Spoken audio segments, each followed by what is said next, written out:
Now, when this government, Mמשלת, השמד, decided that we can't leave things with the status quo that was till now, we have to look for all kinds of ways to get Haredim to go to this Talmudic Treifa army. Why do I use such words? Because this army is definitely a place that one of the main things that's about it is the fact that it's careful not to have anything to do with Yiddishkeit. No zecher of Yiddishkeit. The situation is so bad that a year or two ago there was a commander, and when he gave his orders and he wrote it, and so he said it was something having to do with a certain war or something. And so he said, and we hope that Hashem will be with us to help us in the ways that we're going. And they all got up and they yelled at him, all meaning the leftists, the media got up against him. What are you mentioning the name of Hashem? How could you say that? You're forcing Judaism on people. Who says they're interested in Yiddishkeit? Such a terrible, that's the kind of army they want. No zecher to any Yiddishkeit. And they want to take B'nai Torah into such an army. That's the worst of the worst. And that's the situation we're holding back. Now, there are such Haredim, people that come from this group, that they were forced because of the Ikvis of the Mashiach, as we explained, they were forced to label themselves with this name Haredim, which as I explained before, it's no chidush. All Haredim means is those that take Yiddishkeit seriously. That's all it means. Whoever didn't take Yiddishkeit seriously. In this last generation, it became a group. You can belong to a certain group that takes Yiddishkeit lightly, and still you're considered a Shomer Torah mitzvah. Those that take Yiddishkeit seriously had to give themselves a name in order to separate themselves from the rest. So they gave them a name Haredim. And now it became that there are soldiers. There are such youngsters that they drafted themselves into the army, and they put on a uniform and became soldiers in this Treifit Talmudic army, which is one of its purposes is to fight Hashem and His Torah, to fight what we were Moser Nefesh for all generations, to create a new form of Jews, to make the Jews is just an ethnic group and has nothing to do with Torah, nothing to do with religion, and that's one of the purposes of the leaders of the army, not of the simple soldiers, the leaders of the army. And there became groups of Haredim that joined that. Not only they joined the army, they start walking around in the streets in the Frum neighborhood. And there were some that they made a new campaign and they gave them a name. Nowadays, we're broken up into groups, and groups have names.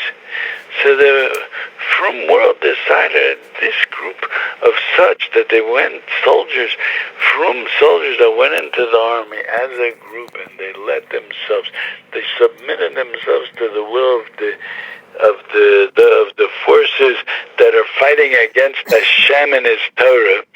So they gave them a name, Chardakim.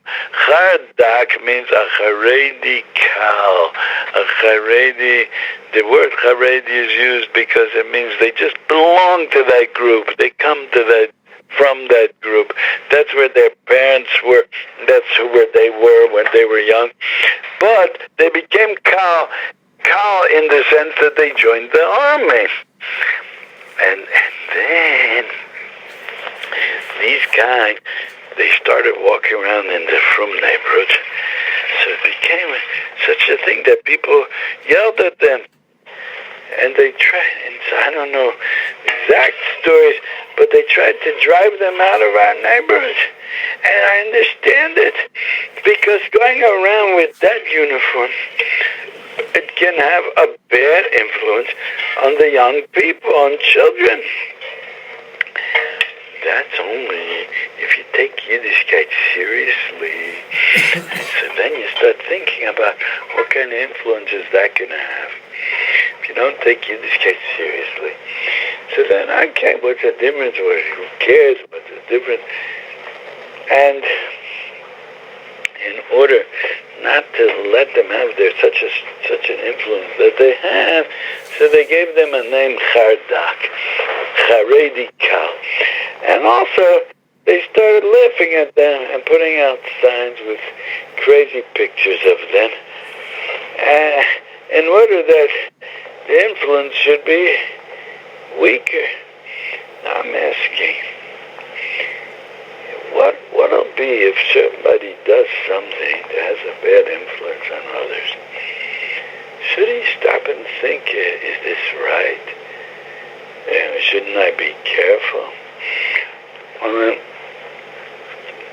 Maybe I think it's all right, but shouldn't I be careful what others will think? Now, I'll give you a small example. Somebody diamonds in Armenian, and it comes to Ashrei Volatillion, so he starts taking off his thousand films. And by the time they finish, Nusach Ashkenaz Aleinu comes after Volatillion. During Aleinu, he's already, his thousand film are off, they're all wrapped up, he's holding it. And he's getting close to the door. And he's waiting for one more Yesh Me'Rab, and he runs out before Shir Shal Yom.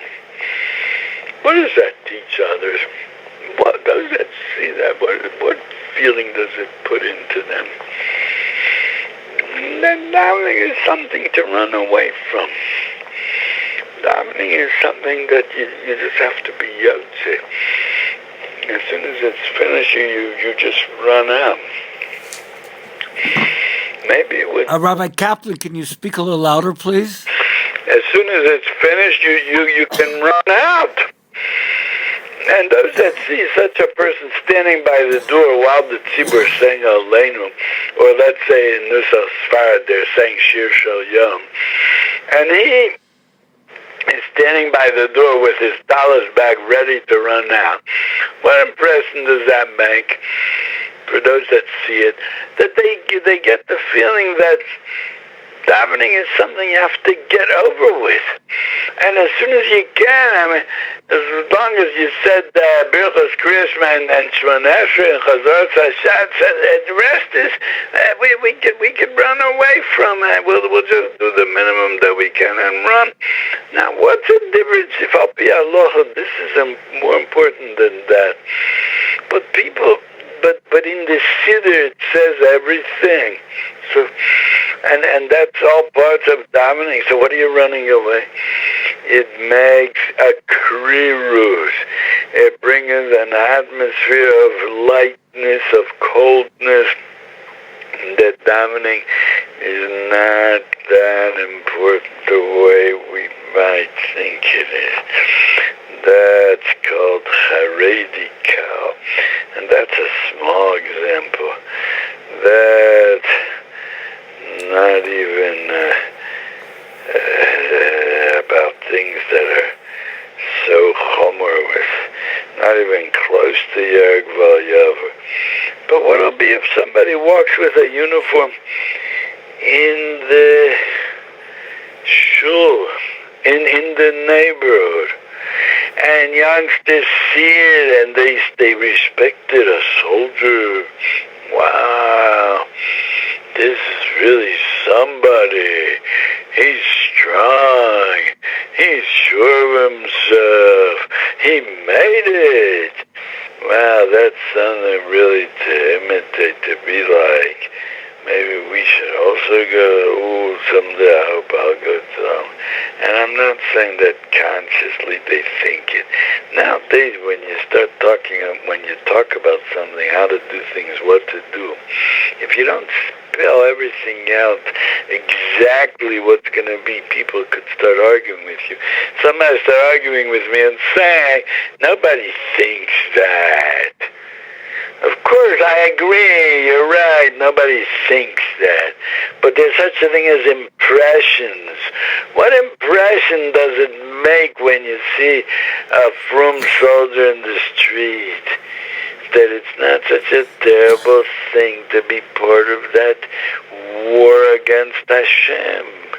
To be part of that group that one of their purposes is holding war against Hashem, making sure that you leave out his name from any announcement that's made. And they're part of that. You could live, you could be a from a Yid, and you could in the same time know that there's a world outside which is just as important. That's a chilul Hashem, oyim v'norum. So they were right that they give this group a name Chardakim. That's mild compared to when you think about what the real Aveira is, what the real Chilul Hashem is. Somebody who does something that others learn from him. And they say, no, if he could do it, so why can't I do it? Nowadays, every younger man in Bochar that's a Haredi, he's automatically assumed that he's part of the yeshiva world, and on the same side he's saying, yeah, I'm part of the yeshiva world, but I'm joining the army also. That's a chilul Hashem. You're showing everybody that you can be frum, and you can be together with a group that's rebelling and fighting against Hashem and against His Torah. What kind of a chilul Hashem could that be? It's terrible. So the name Chardak, Haredi Kal, is mild. It's a Haredi Lochem, I would call him. A warrior, a Haredi warrior. Against what? Against Torah, against Yiddishkeit. Not against the whole thing, there should never have been a Torah. No. As for folklore, Jewish folklore, you can keep a Torah. It's nice. You can have a Pesach and a Sukkot, and every Yom Tov has its food. It's nice and pleasant and cute. That, yeah. But when it comes to Mesiras Nefesh for Torah, when it comes to making an effort for Torah, then not. No, so it's in the Haredi Kav, get a light label to give them, that they deserve a lot worse than that. And lately, I heard there was somebody that he put out pictures of all the Haredim Kalim in Shar Chesed, I think. And that's the name of a neighborhood. Stay tuned, we'll soon... He put them on the internet for the whole world to see. What did they put? They pictures of all the Chardakim. Oh, so this person put pictures of the Chardakim that the world should see.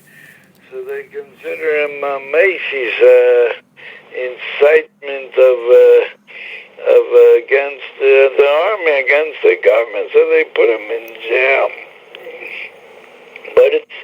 But I say it's important that you should see who these people are.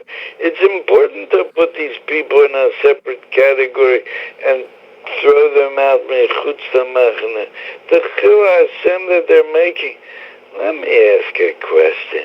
Do any of these... Rabbi Kaplan, we're going to take another break now. Thank you.